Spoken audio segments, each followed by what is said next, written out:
ओम शांति। आज 26 जनवरी 2025 के महावाक्यों के मनन चिंतन में यह व्यक्त महावाक्य रिवाइज है 15 दिसंबर 2003। प्रत्यक्षता के लिए साधारणता को अलौकिकता में परिवर्तन कर दर्शनीय मूर्त बनो। तो आज बाप दादा हम सभी ब्राह्मण बच्चों के मस्तक पर 3 सितारे चमकते हुए देख रहे हैं। 3 सितारों में बाप दादा ने बताया कि पहला है अलौकिक श्रेष्ठ जन्म का भाग्य, दूसरा श्रेष्ठ संबंध का भाग्य, तीसरा है सर्व प्राप्तियों का भाग्य। तो सबसे पहला हमारा अलौकिक जन्म होता है। बाप दादा मिलते हैं, शिव माता पिता मिलते हैं।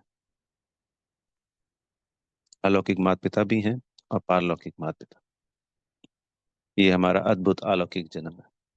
संसार में कोई भी कल्पना भी नहीं कर सकता कि भगवान डायरेक्ट पालना कर रहे हैं, परमात्मा पालना कर।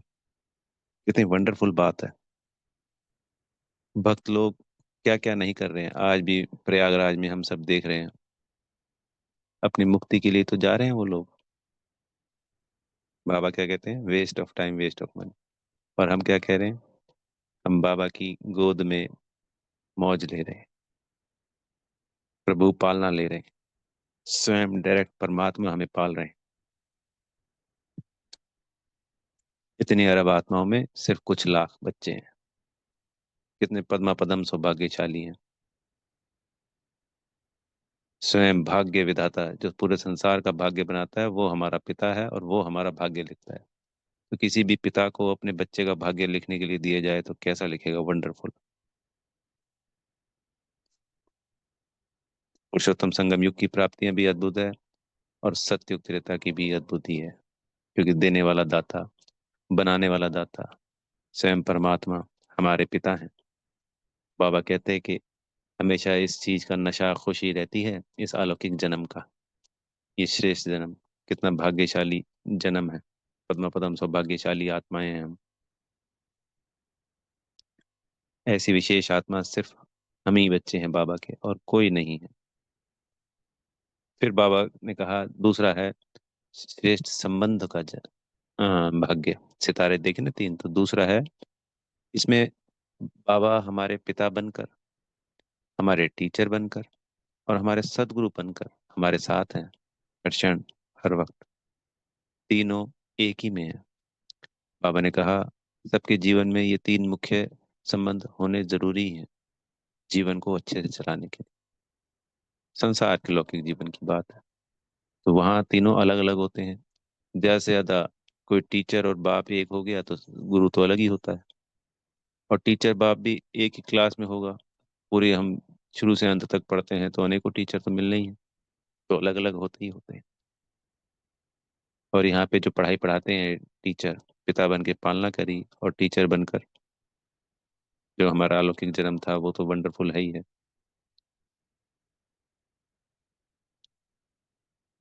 तो टीचर बनकर हमें सृष्टि के आदि मध्य अंत का ज्ञान, तीनों लोकों का ज्ञान, हमारे 84 जन्मों की पढ़ाई, इस सृष्टि का इतिहास, भूगोल, सब कुछ इस वक्त पढ़ाते हैं। और इसकी प्राप्तियां कितनी अद्भुत हैं। पूरे विश्व की राजाई इस पढ़ाई से हमको प्राप्त होती है। इस पुरुषोत्तम संगम युग पे कहाँ सारा संसार अपने मन के अधीन है, दुखी परेशान है। हम स्वराज्य अधिकारी बन जाते हैं इस पढ़ाई के द्वारा। अपने सभी स्थूल और सूक्ष्म कर्मेंद्रियों के मालिक बन अपनी सर्वश्रेष्ठ स्थिति में पहुंच जाते हैं। सतयुग में सर्वश्रेष्ठ होती है, पर सतयुग में सभी सर्वश्रेष्ठ है। अपनी उस अवस्था को प्राप्त किए हुए हैं, सभी सर्वगुण संपन्न, 16 कला संपूर्ण है। पर यहाँ पे संसार में विपरीत परिस्थितियां हैं, सब दुखी हैं। और उसके बीच में हम अपनी अवस्था को इतना श्रेष्ठ, ऊंच से ऊंच बनाते हैं और ये प्राप्तियां करते हैं। ऐसी पढ़ाई कोई सोच सकता है कि पूरे विश्व का मालिक बन जाएंगे सिर्फ पढ़ाई से? तो हमारे टीचर बनकर हमें कितनी अद्भुत अविनाशी पढ़ाई पढ़ाते हैं जो पूरे कल्प हमारा साथ देती है। द्वापर कलयुग में भी यही पढ़ाई तो हमारे काम आती है, जब हम सत्कर्म कर पाते हैं, सद्बुद्धि रहती है।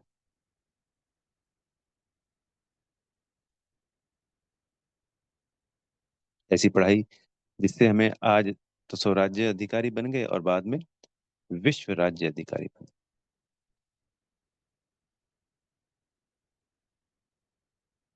फिर तीसरा संबंध है सदगुरु जी का। आज सारा संसार गुरुओं के पीछे भाग रहा है कि हमें मुक्ति दे जाए। सद जीवन मुक्ति तो वो जानते ही नहीं। तो उनकी श्रीमत के लिए, भली हमारी श्रीमत है, उनकी अपने गुरु की मत के लिए वो क्या कुछ नहीं करने के लिए तैयार रहते हैं। आज इस पुरुषोत्तम संगम युग का जो सदगुरु जी के श्रीमत का पालन करते हैं हम बच्चे, उसका यादगार 2500 या 2000 वर्ष कह लो, भक्ति के अंदर आज तक भी अंत तक गायन है। गुरु को भगवान से भी ऊपर कह दिया गया उन्होंने।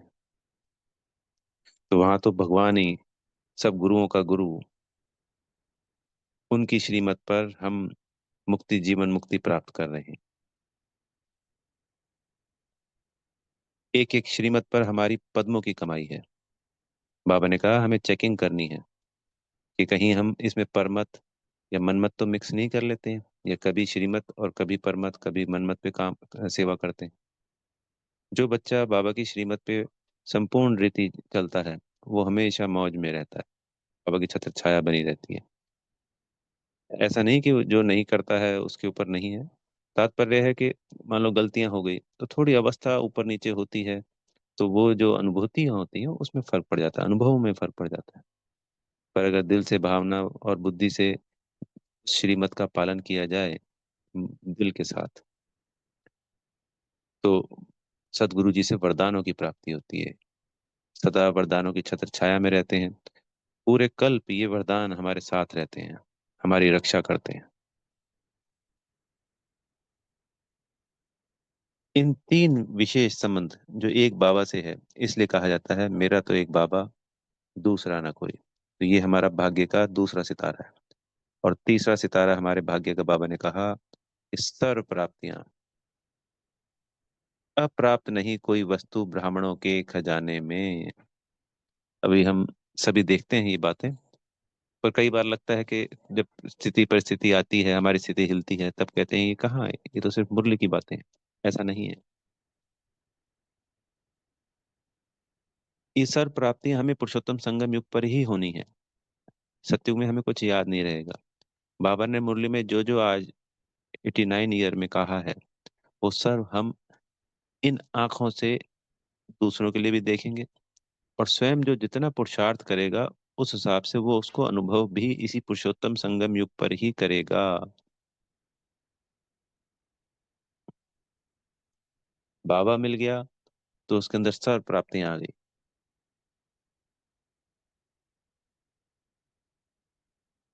तो बाबा ने कहा कि बाबा का हर बच्चा है ना नंबर वन बने। बाबा ने आज हाथ खड़ा करवाया कि कौन नंबर वन है। बच्चों ने, कईयों ने हाथ खड़े किए और कईयों ने नहीं भी किए। तो बाबा ने कहा कि अपनी चेकिंग करनी है, नंबर वार मत आओ, हमेशा निश्चय बुद्धि बन के रहो। और जैसे ब्रह्मा बाबा नंबर वन बने, आज नहीं हो कोई बात नहीं, पर हमें नंबर वन बनना ही है।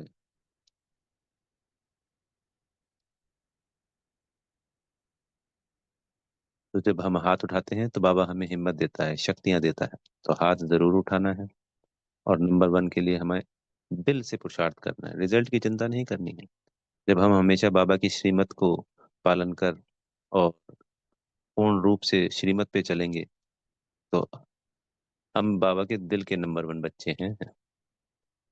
बाबा ने कहा कि ऐसे नंबर वन बच्चे होने चाहिए जो इस पुरुषोत्तम संगम युग पर दर्शनीय मूर्त बने। हमारे कर्म, हमारे चलन, हमारे चेहरे, हमारे बोल, हमारे नयन इसको प्रत्यक्ष करें। जैसे बाबा ने उदाहरण दिया कि ब्रह्मा बाबा अ, फरिश्ता तो अंत में बने थे, पर वो अपने कर्म से दर्शनीय मूर्त बने। तो हमारे कर्म साधारण, बाबा ने भी कल परसों वरदान में भी हमें कहा कि कर्म साधारण हो सकते हैं, पर दूसरों को वो अनुभूति हो। ब्रह्मा बाबा से कईयों को जैसे साक्षात्कार होते थे फरिश्ता के, कई देवी देवता के कर्म साधारण होते थे। पर संसार में भी ऐसा होता है, कुछ पवित्र आत्माएं होती हैं तो हम कहते हैं कर्म तो साधारण कर रहा है वो, पर कितना अद्भुत है उसका कर्म। तो बाबा ने कहा कि जो हम रचना होती हैं वही रचयिता को प्रत्यक्ष करती हैं अपने कर्मों के अनुसार। जैसे कोई अच्छा बच्चा होता है तो कहते हैं अरे किस कुल का है, किस खानदान का है, इसके माँ बाप तो बड़े अच्छे होंगे, तो उसने अपने कर्म से प्रत्यक्ष किया ना अपने माँ बाप। तो हमें क्या करना है, हमें भी बाबा का ऐसा नंबर वन दर्शनीय मूर्त बच्चा बनना है। बाबा ने कहा कि तुम कोई भी बिजनेस कर रहे हो, नौकरी है, डॉक्टरी है, इंजीनियरिंग है, साधारण कर्म कर रहे हो, पर औरों को लगे कि नहीं ये साधारण नहीं है, इनका हर कर्म दर्शनीय मूर्त है। बिजनेस संसार में और भी कर रहे हैं, डॉक्टरी और भी कर रहे हैं, पर हमारे थोड़े समय में ऐसा होने लगेगा कि लोग समझ जाएंगे दूसरे देख करके कि ये ब्रह्मा कुमार कुमारी ही हैं। ड्रेस से नहीं, हमारे कर्मों से, हमारे बोल से, हमारे चलन से। तो इस बात पे हमें विशेष अटेंशन देना है। बाबा से प्यार है तो प्यार में अपने आप को परिवर्तन करना है। तो बाबा ने कहा कि जब हम अपने कर्म चरण चेहरे से ये सिद्ध करेंगे, दर्शनीय मूर्त बनेंगे, तभी बाबा की प्रत्यक्षता होगी। जब ये प्रत्यक्षता होगी तो वो ढूंढेंगे कि इनके पीछे कौन है, इनको ऐसा बनाने वाला कौन है। हमेशा यही होता है ना, जैसे कहते हैं अरे ये देखो ये कौन से कुल का है, कौन से खानदान का है। तो जब ऐसे बच्चे होंगे तो ढूंढेंगे, फिर देखेंगे अरे यहाँ तो स्वयं भगवान हम इनकी पालना कर रहे हैं, स्वयं भगवान इनको पढ़ा रहे हैं, स्वयं परमात्मा इनके सदगुरु हैं। तो बाबा ने ये हमें होमवर्क दिया है कि ये, क्योंकि बोला ये सीजन के अगले सीजन की शुरुआत तक सभी सेंटरों से ये आवाज निकलना चाहिए और एक ही चीज पे फोकस करना है। बोला दूसरे को परिवर्तन करके मैं बदलूं ऐसा नहीं, मुझे परिवर्तन हो के दूसरों को बदलना है। इसके अंदर है ना, बाबा ने बताया आज कि जो सबसे बड़ी दिक्कत आती है मैंने सोचा, मैंने किया, क्योंकि हम अपना परिवर्तन नहीं कर रहे हैं।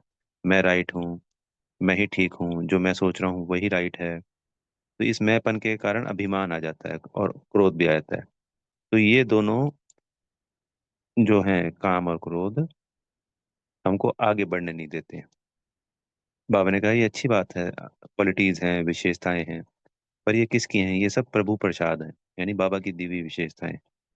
पुरुषोत्तम संगम युग पे भी बाबा की दी हुई हैं, अगर हमारे में पहले से भी हैं तो पिछले संगम युग पे बाबा देखे गया अभी, है ना, कि जी पूरे कल्प ये वरदान, ये शक्तियां, ये गुण हमारे साथ रहते हैं। तो अंत तक भी अगर हम दूसरे आत्माओं से अलग हैं, डिफरेंट हैं, और हमारे अंदर क्वालिटीज हैं, तो किसकी कमाल है, बाबा की। अगर हम अपनी बना रहे हैं तो हमारे अंदर मैपन आएगा ही आएगा।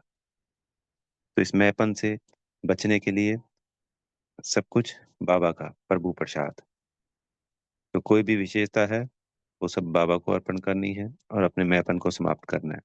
जब हम मैपन को समाप्त करेंगे तो हमारी अलौकिक जीवन जो है ये दर्शनीय मूर्त बन जाएगी।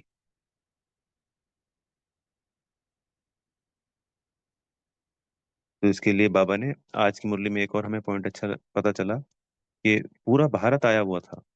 बाबा ने सबसे हाथ खड़े करवाए, बॉम्बे, दिल्ली, महाराष्ट्र, राजस्थान, साउथ के, वहाँ पे इंदौर, टीचर्स, विदेशियों के, गुजरात, मतलब अनेकों अनेक।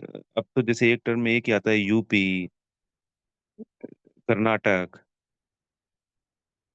और सभी विदेशी भाई बहनों के, कि ये होमवर्क दिया है अगले टर्म तक स्वयं का परिवर्तन करके दर्शनीय मूर्त बनने का। तो उस वक्त 2003 में कितनी संख्या थी और आज हम 2025 आ गया है, तो कहाँ से कहाँ पहुंच गए हैं।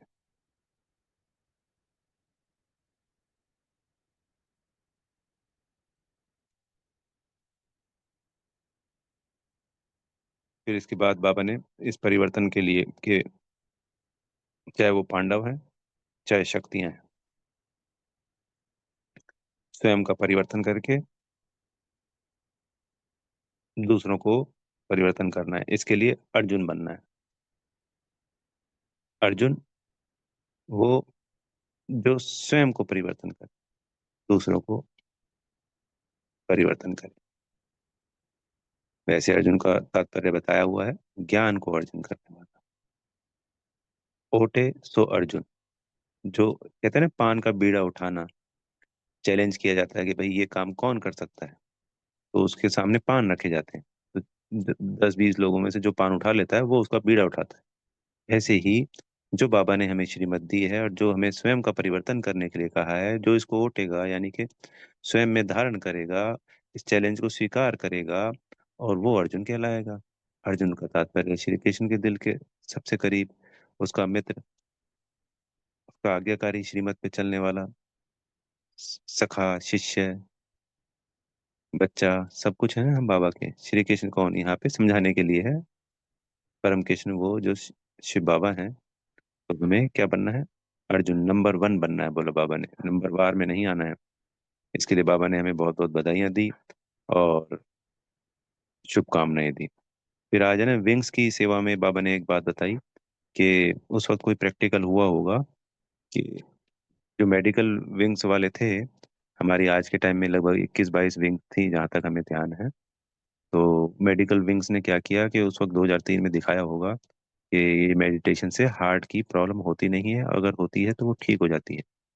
तो बाबा ने कहा कि सभी विंग्स वालों को इस तरीके का प्रैक्टिकल करके दिखाना है, क्योंकि प्रैक्टिकल ही आज सबूत मांगते हैं, चाहे साइंस है चाहे कोई भी आत्माएं हैं।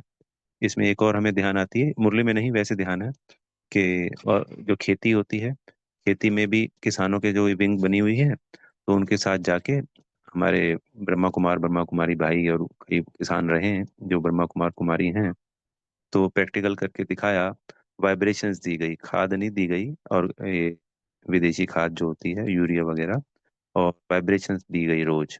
तो अच्छी फसल हुई, ज्यादा फसल हुई, और वो बिल्कुल शुद्ध थी और शक्तिशाली थी। तो ये प्रैक्टिकल भी करके दिखाया हुआ है। तो बाबा ने कहा कि इस साल अब सभी विंग्स को ऐसे प्लान बनाने चाहिए जो कि अपने फील्ड में हर चीज प्रैक्टिकल दिखाए, करके दिखाए। इस सहज राजयोग से सब कुछ संभव है। फिर आज बाबा ने वरदान दिया हमको, साइलेंस की शक्ति द्वारा विश्व में प्रत्यक्षता का नगाड़ा बजाने वाले शांत स्वरूप। तो साइंस की शक्ति पे किसकी विजय बोलते हैं बाबा हर बार? तो संसार में भी क्या कहा जाता है? साइलेंस की शक्ति से साइंस पे विजय। साइंस की उत्पत्ति भी साइलेंस से होती है। जितने भी साइंटिस्ट हुए हैं, वो अपनी लैब में जाते हैं, प्रयोगशाला में, और बिल्कुल साइलेंस में रहते हैं, किसी से कोई बातचीत नहीं। फिर नए नए विचार आते हैं। तभी इस ब्रह्मांड में घूम रहे जो अनेकों अनेक विचार हैं, उनको वो कैच करते हैं और उसका इजाद करते हैं, आविष्कार करते हैं। तो बाबा ने कहा कि अब है ना हमें वानप्रस्थ अवस्था में जाना है, वाणी से परे जाना है, वानप्रस्थ अवस्था।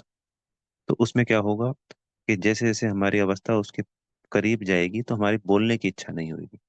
हम चाहेंगे हमसे कम से कम शब्दों में उसका जवाब देके उस बात को समझाएं दूसरों को। तो हमारे को जब हम इस शांति की शक्ति से भरपूर हो जाएंगे, अपने स्वधर्म में टिकने लग जाएंगे शांति के में, तो हमें बोलने से वैराग्य आने लगेगा, बोलना अच्छा नहीं लगेगा। ऐसा नहीं है कि हम बोलना बंद कर देंगे, पर हम कम बोलेंगे तो सामने वाले को समझ में आएगा। जैसे मम्मा और बाबा का उदाहरण दिया जाता है अंत समय का, वैसे जैसे दादियों का, दोनों जानकी दादी जी और गुलजार दादी जी का दिया जाता है। तो बाबा ने कहा कि जितना समय मिलता है उतना हमें शांत स्वरूप स्थिति में रहना है, कम से कम बातचीत करनी। इसकी आदत डालेंगे तो देखेंगे हमारी शक्तियां अद्भुत तरीके से बढ़ रही है, क्योंकि हमारी शक्तियां कैसे सबसे ज्यादा बोलने से क्षीण होती है और देखने से क्षीण होती है। तो पहले हम अपने मुख से कंट्रोल करके इस शक्ति को बढ़ाएंगे। फिर बाबा ने स्लोगन में बड़ा अच्छा कहा कि जीरो बाप के साथ रहने वाले हीरो पाठधारी हैं। तो जो बिंदी बाबा के संग रहेगा ज्यादा से ज्यादा, तो वो हीरो तो ऑटोमेटिकली बन जाएगा। विक्रम विनाश हो जाएंगे, वाइब्रेशंस पूरे संसार में फैलेंगी, और आत्मा शक्तिशाली बन जाएगी, और शक्तिशाली हीरो नंबर 1 में आ जाएगा।